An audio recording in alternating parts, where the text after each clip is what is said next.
Hello বন্ধুরা, তোমরা সবাই কেমন আছো? আশা করি সকলেই ভালো আছো। আমিও ভালো আছি। আমি অসীমা চলে এসেছি তোমাদের কাছে একটি নতুন ব্লগ নিয়ে।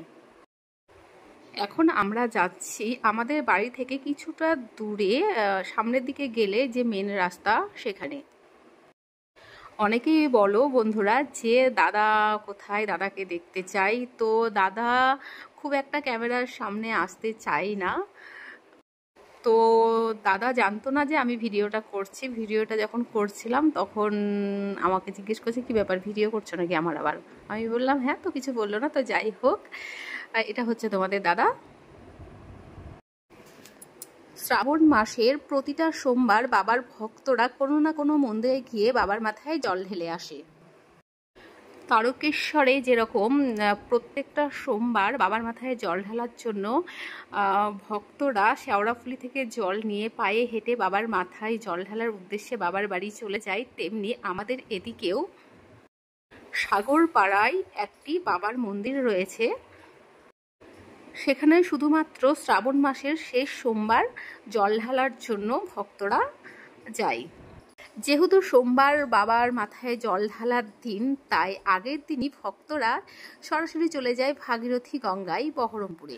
সেখান থেকে জল নিয়ে কাঁধে বাঁক নিয়ে ভক্তরা রওনা দেয় বাবার বাড়ির উদ্দেশ্যে। আর সেই দৃশ্য দেখার জন্য আমরা অপেক্ষা করে থাকি রাস্তার ধারে। তো বন্ধুরা, তোমরা সকলে দেখতে পাচ্ছ যে আমি বাইকের পিছনে চড়ে আছি। হ্যাঁ, আমরা বালিরঘাট থেকে চুনাখালি অবধি বাইকে করে ঘুরছিলাম আর এইগুলো দেখছিলাম। রাস্তার পাশে বসেছিল নানান রকমের স্টল, যাতে ভক্তরা যে যাচ্ছিল জলটা নিয়ে তাদেরকে সামান্যতম একটু হলেও যদি কিছু একটু সেবা করা যায় সেই উদ্দেশ্য নিয়েই স্টলগুলো বসানো হয়েছিল। অনেকে বাইকেও যাচ্ছে, কিন্তু পায়ে হেঁটে যাওয়ার ভক্তের সংখ্যাই বেশি। অনেক অনেক ভক্তরা রয়েছে যারা একটা বছর অপেক্ষা করে থাকে এই দিনটার জন্য। আর আমিও অপেক্ষা করে থাকি এই দিনটি কবে আসবে, রাস্তায় ধারে দাঁড়িয়ে থেকে এই দৃশ্যগুলিকে উপভোগ করব। আমি একবার গেছিলাম সাগরপাড়ায় জল ঢালতে, কিন্তু পায়ে হেঁটে নয়, বাইকে। এই যে 70 থেকে 80 কিলোমিটার পথ পায়ে হেঁটে এই যে ভক্তরা চলে যাচ্ছে বাবার বাড়ি, এই রাস্তার মধ্যে কখনো বৃষ্টি হবে, কখনো রোদ, কখনো ঝড়, মানে অনেক কিছুকেই অতিক্রম করে সকলেই সুস্থভাবে পৌঁছিয়ে যাবে বাবার বাড়ি।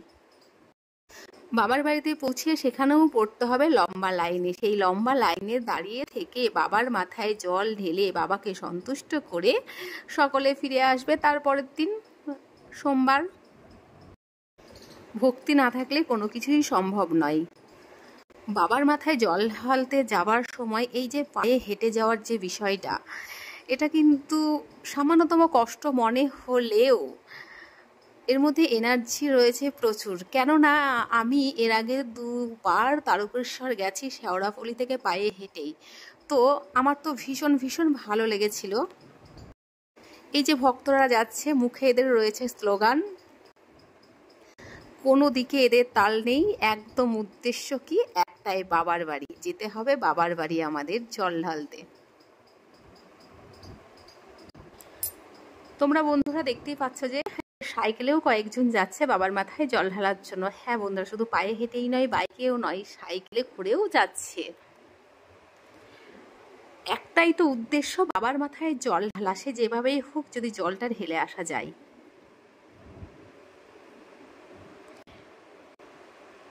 ভক্তরা নিজেদের নিজেদের বাঘগুলোকে চেষ্টা করেছে সুন্দর করে মনের মতো করে সাজানোর।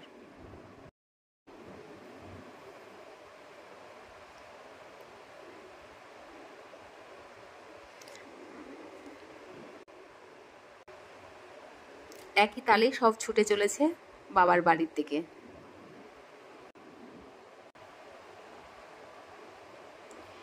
এই যে শিবলিঙ্গটা নিয়ে যাচ্ছে, কত সুন্দর করে সাজিয়েছে, আর এরা একটা নির্দিষ্ট ড্রেস করেছে যার জন্য এটা আরো আরো সুন্দর হয়ে উঠেছে। আমার তো এটা দেখতে ভীষণ ভীষণ ভালো লেগেছে।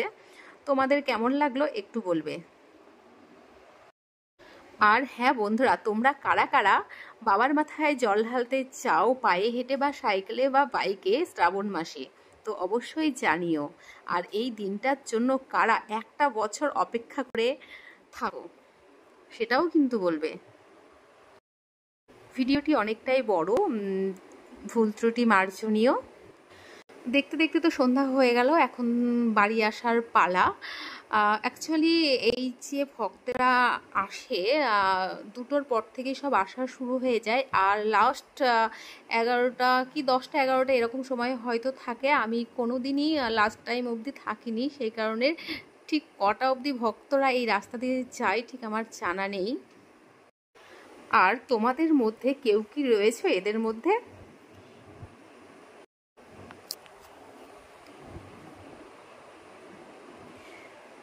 যাই হোক, আজকে এই পর্যন্তই। আবার দেখা হবে আগামী দিন নতুন কোনো একটা ভ্লগের সাথে। সকলে ভালো থাকবে, সুস্থ থাকবে, সাবধানে থাকবে, হ্যাপি থাকবে।